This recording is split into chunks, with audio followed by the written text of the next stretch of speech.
Assalamualaikum warahmatullahi wabarakatuh. Salam. Om Swastiastu. Nama budaya. Salam kebajikan. Di sini kami dari kelompok 3 ingin memperkenalkan diri dari Saya Wahyu Mendra Rahman. saya Febri Kurnia Putri. Saya Cindy Junasi. Saya Siti Fadila Rumeisya. Izinkan kami untuk menampilkan video hasil dari uji asumsi klasik yang bertemakan Good Corporate Governance, Size, Leverage, and Financial Performance. Kami mengambil sektor finansial terkhusus untuk perbankan Indonesia, yang dimana pada uji asumsi klasik ini kami memakai 20 emiten yang terdiri dari atas 60 sampel. Jangan lupa selamat menyaksikan. Jangan lupa subscribe.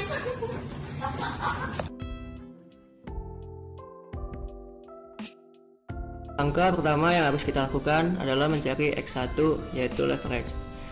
Total aktiva yang berada di laporan posisi keuangan, bagian jumlah aset,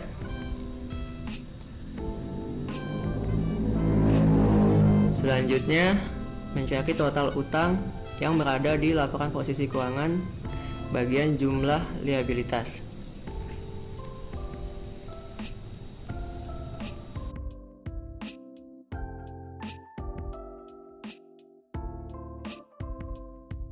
Lalu, rumus mencari leverage yaitu total utang dibagi total aktiva dikali 100.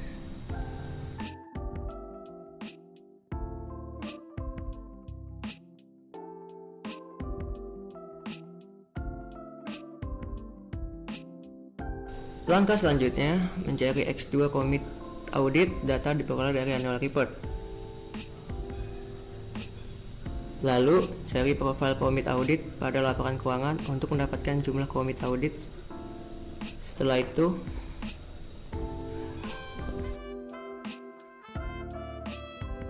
masukkan datanya dan menghitung LN dengan rumus LN sama dengan D2.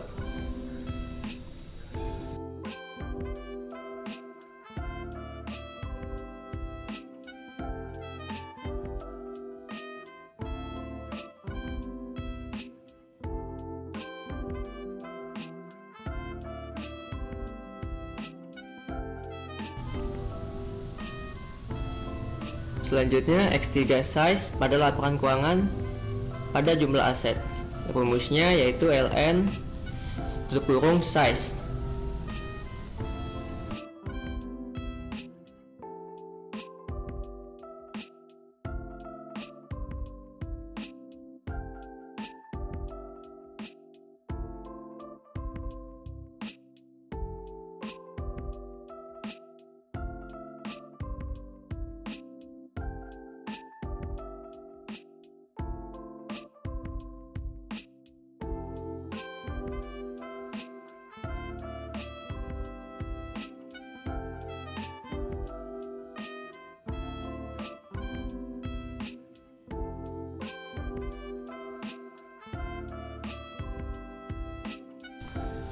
Setelah itu X4 DKI pada annual report, yaitu mencari total komisaris dan total komisaris independen. Total komisaris sebanyak 5 dan komisaris independen sebanyak 3.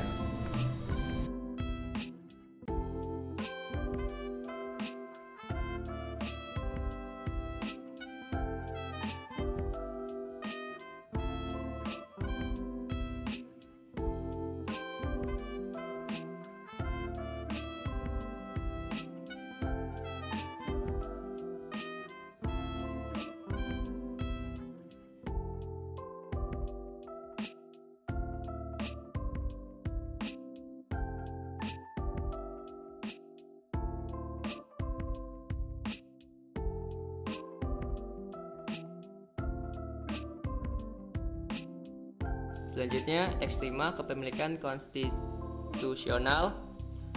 Pada annual report, kita mencari kepemilikan saham.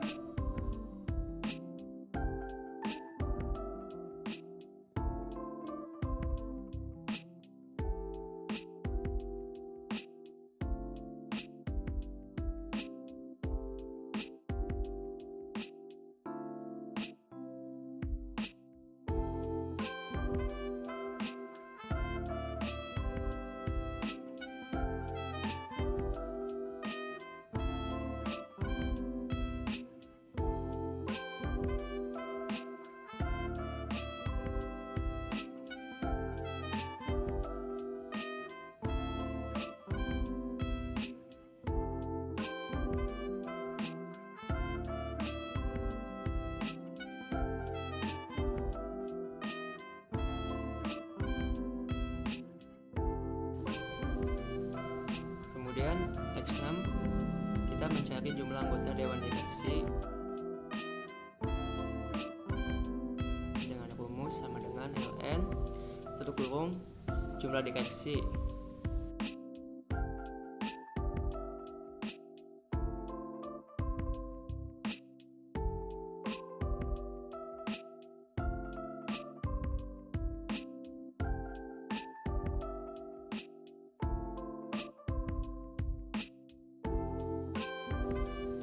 Selanjutnya untuk data X7 kita mencari jumlah komisaris pada annual report.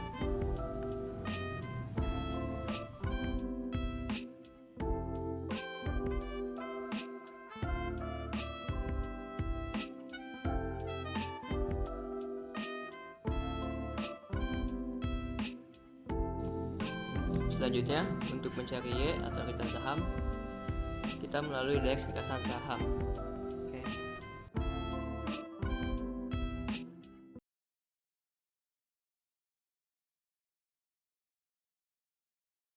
Jika ingin mencari tahun 2020, maka kita mencari sahamnya pada tahun 2021 atau 1 tahun setelahnya.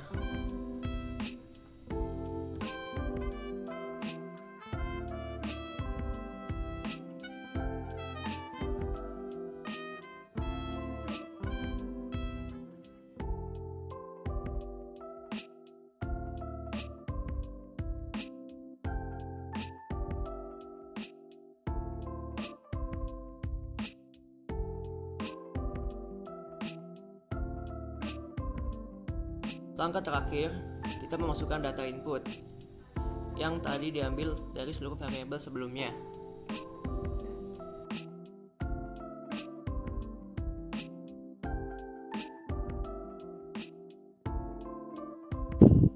Jika sudah, langkah selanjutnya buka aplikasi SPSS.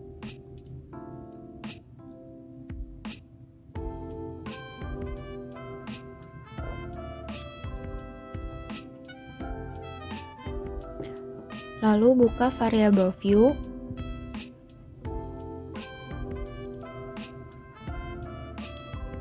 Dalam kolom variable view, dalam kolom name masukkan nama-nama variabel seperti tahun, emiten, variabel X, dan variabel Y.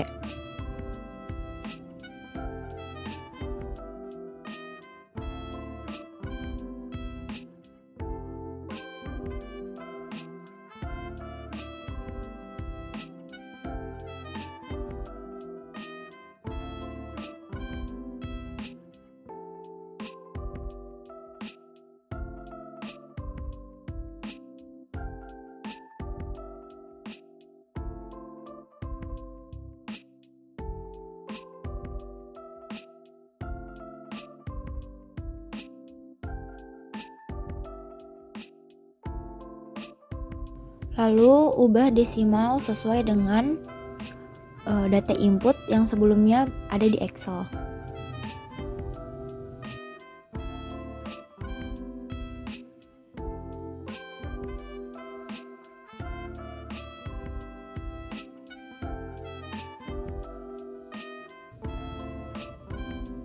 Untuk kolom label disesuaikan dengan kolom name.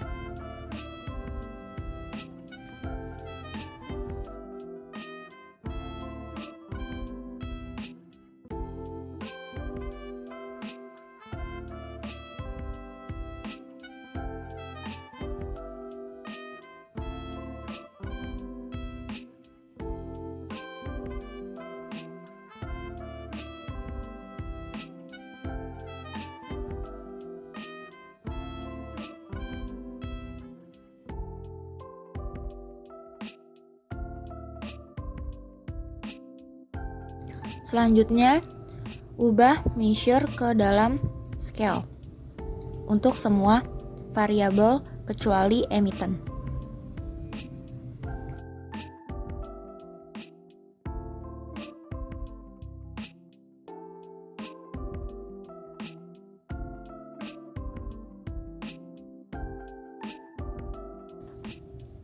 Selanjutnya, jika variabel view sudah selesai, maka kita pindah ke data view.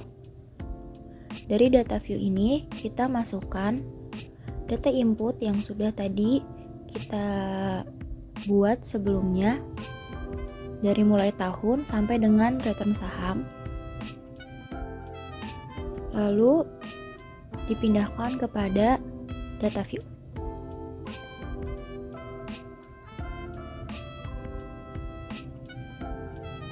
Setelah itu klik analyze,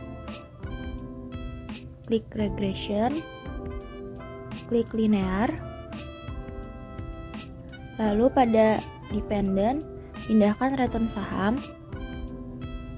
Selanjutnya pada independent masukkan seluruh variabel X yang sudah dibuat. Lalu klik statistik, klik descriptive, collinearity, dan Durbin-Watson. Continue. Selanjutnya klik plots. Pada variabel Y kita masukkan receipt.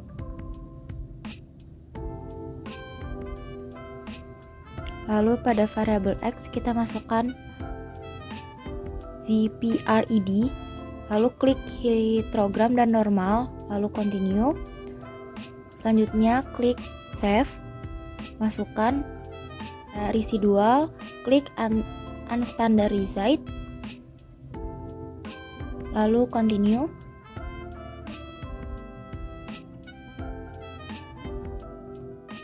Selanjutnya klik option. Di sini sudah sesuai, lalu klik continue, lalu oke.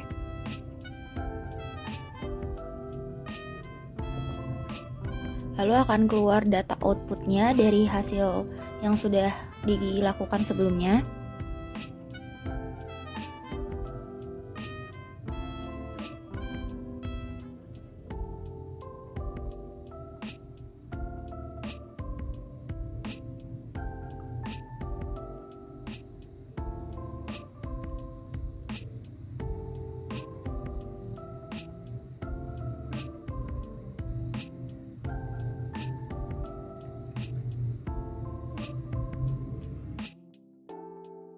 Untuk uji multikolinearitas, kita pindahkan tabel coefficients pada Word.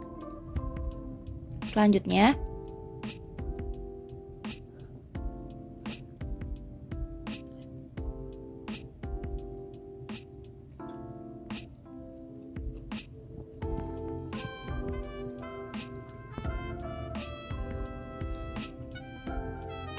ketentuan untuk uji multikolinearitas adalah tidak terjadi gejala multikolinearitas apabila nilai toleransinya lebih besar 0,100 sedangkan nilai VIF-nya lebih kecil dari 10. Menurut data yang di atas, nilai toleransi tidak ada yang lebih kecil dari 0,100 dan nilai VIF-nya tidak ada yang lebih besar dari 10,00, di mana data tersebut terbebas dari gejala multikolinearitas. Selanjutnya, yang kedua, uji autokorelasi.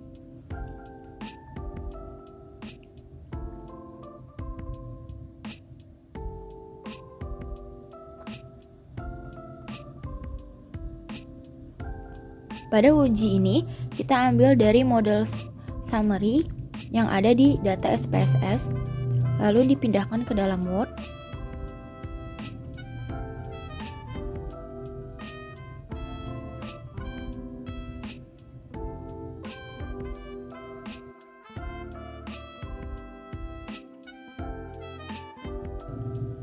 Dalam uji autokorelasi dapat dikatakan bebas dari gejala autokorelasi jika DU lebih kecil daripada DW dan DW lebih kecil daripada 4 dikurang DU. Untuk mencari DU, maka kita harus membuka tabel Durbin-Watson. K-nya itu dilihat dari berapa variabel yang kita ambil, yaitu K-nya sama dengan 7. Sedangkan N berapa sampel yang kita ambil. Sampel yang kita ambil ada 60. Maka DU-nya adalah 1,8505.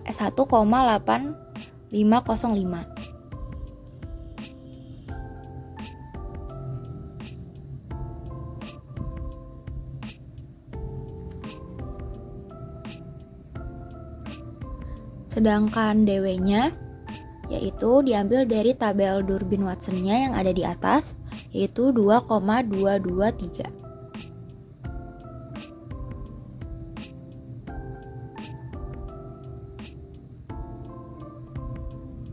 Selanjutnya 4 dikurang DU yaitu 2,1495. Maka DU lebih kecil daripada DW dan DW lebih besar daripada 4 dikurang DU.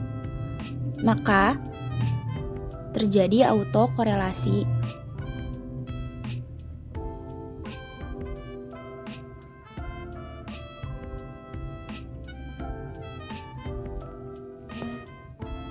Selanjutnya, uji heterokedatisitas.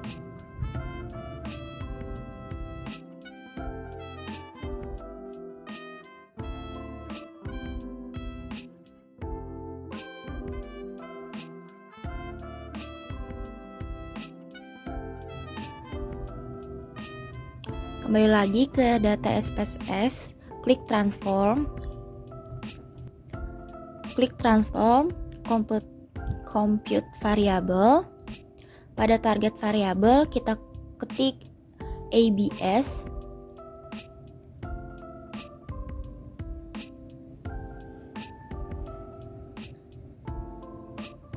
klik arithmetic, lalu klik ABS, lalu pindahkan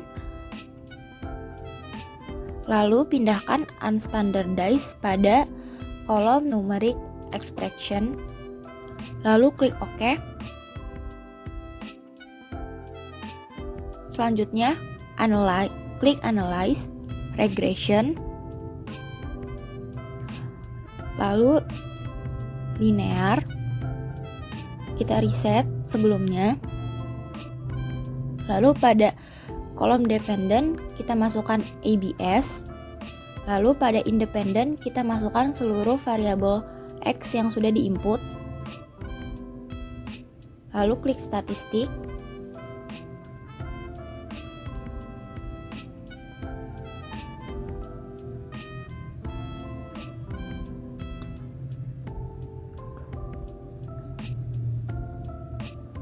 lalu klik OK.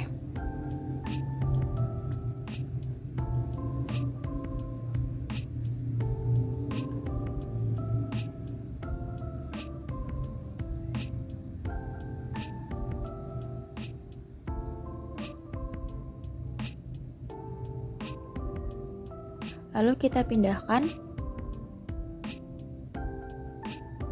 hasil output yang sudah di output tadi ke dalam Word.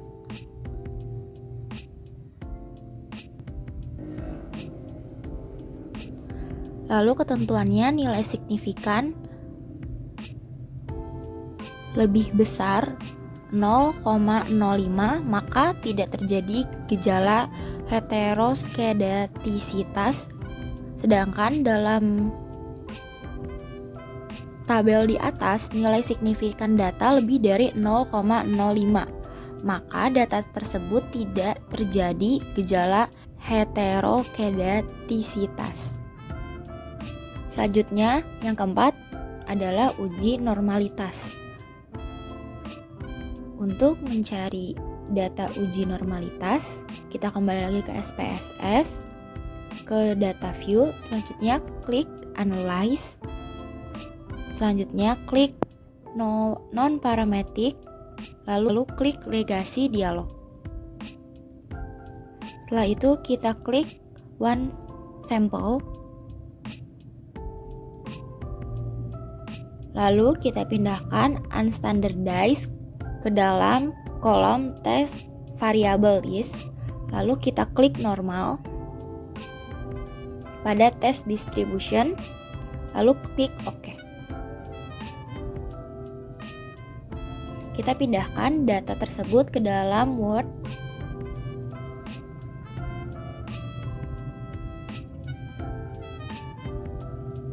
Pada uji normalitas, tentuannya nilai ASYMP SIG lebih besar 0,05 dan menurut data di atas, nilai ASYMP SIG-nya 0,001, artinya lebih kecil daripada ketentuan nilai ASYMP-nya yaitu 0,05. Menurut data tersebut terjadi gejala uji normalitas. Karena sebelumnya pada uji autokorelasi tidak sesuai dengan standarnya, maka terdapat pengobatan pada data uji autokorelasi.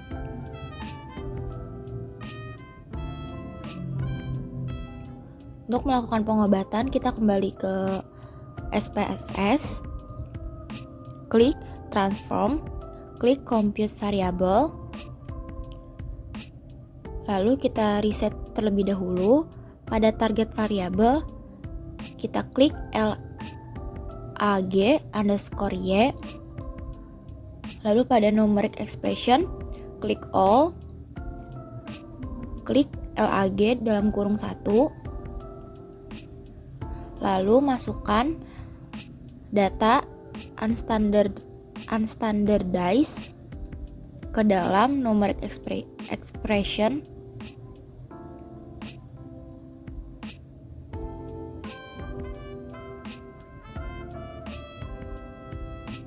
lalu klik OK.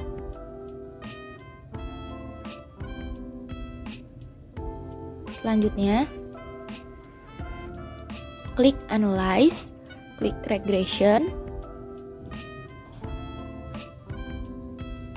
klik Linear, lalu masukkan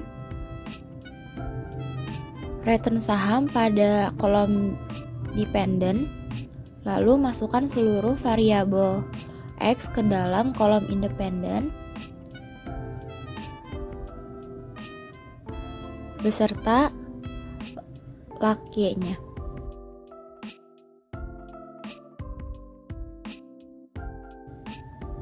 Lalu klik statistik, klik Darwin-Watson, continue, oke. Di sini kita mendapatkan data baru. Dalam data tersebut ada perubahan pada Darwin-Watson sebesar 1,970. Oleh karena itu,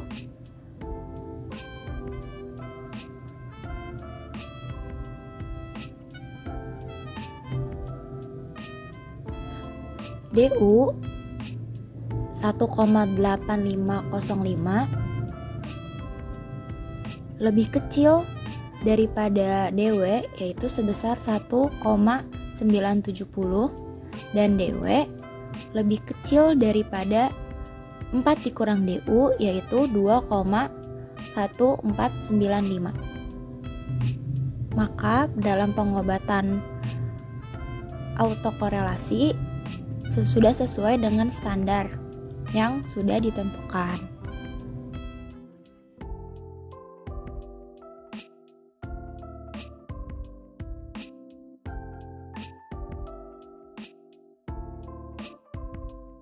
Selanjutnya pada pengobatan uji normalitas, kita kembali lagi kepada SPSS, klik Compute Variable, pada target variable kita ketik sqrt underscore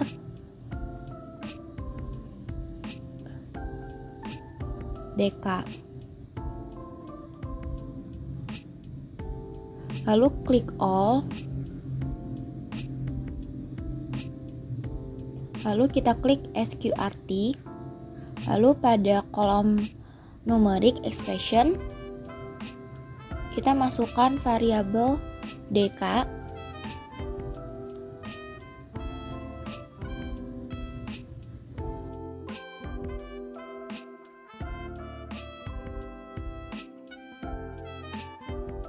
selanjutnya kita klik lagi target variable, dan kita masukkan data dari X Dewan Direksi. Langkah-langkahnya masih sama seperti langkah sebelumnya. Lalu langkah selanjutnya kita masukkan seluruh variabel X ke dalam target variabel XQRT.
Jika seluruh data X sudah dimasukkan, selanjutnya kita memasukkan data Y, yaitu return saham pada target variabel.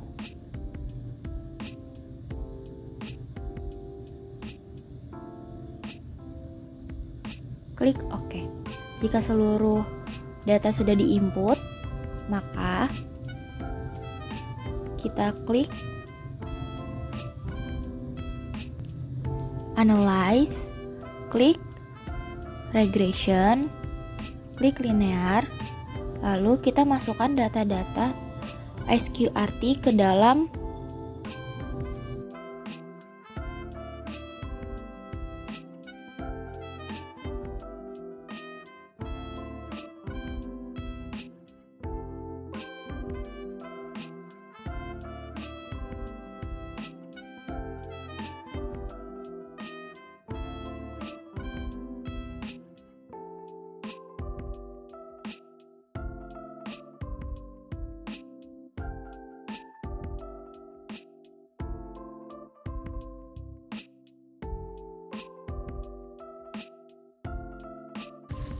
selanjutnya klik Analyze, klik Non-Parametric Test, klik lalu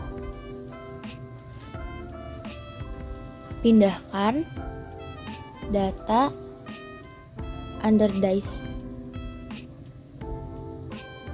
dan klik normal, lalu klik OK.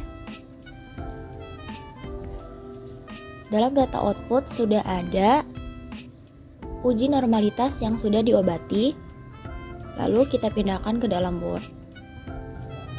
Dalam ketentuannya, nilai uji normalitas, nilai ASYMP SIG lebih besar 0,05. Dan menurut data terbaru, data nilai ASYMP SIG-nya 0,200. Oleh karena itu lebih besar daripada ketentuannya, yaitu 0,05. Maka data tersebut terbebas dari gejala normalitas.